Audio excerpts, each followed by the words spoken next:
सरलता तो एक गुण है भक्ति का। संपूर्ण भक्ति सरलता थोड़ी, सरलता तो भक्ति का एक गुण है। ऐसे शास्त्रों गुण प्रकट करके भगवान को अधीन कर ले उसे भक्ति कहते हैं। सुमिर पवन सुत पावन नामू, अपने बस कर राखे रामू।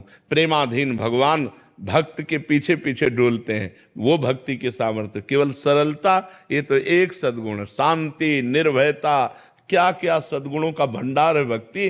जो भगवान को अधीन कर ले उसे भक्ति कहते हैं। भगवान का नाम प्रेमाधीन है। भक्ताधीन मना पूज्यो, भगवान भक्त के अधीन है। भगवान भक्त की मन की बात पूर्ण करने वाले हैं, जो निरपेक्ष हैं, किसी से कोई अपेक्षा नहीं रखते, जो किसी के आगे हाथ नहीं फैलाते।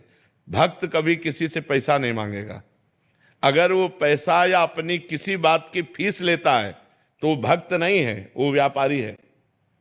हम भगवान की चर्चा कर रहे हैं, अगर इसकी फीस ले रहे हैं तो हम व्यापार कर रहे हैं, भक्ति नहीं कर रहे।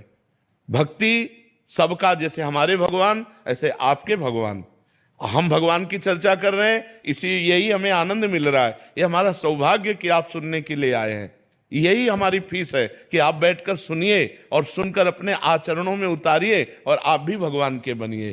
तो भगवान के चरणारविंद की जो आसक्ति, जो भक्ति है, वो कभी बिकती नहीं है। अगर जहां बेचा जाता है तो भक्ति नहीं होती। भक्ति का स्वरूप क्या है? निरपेक्षम, कोई चाह नहीं।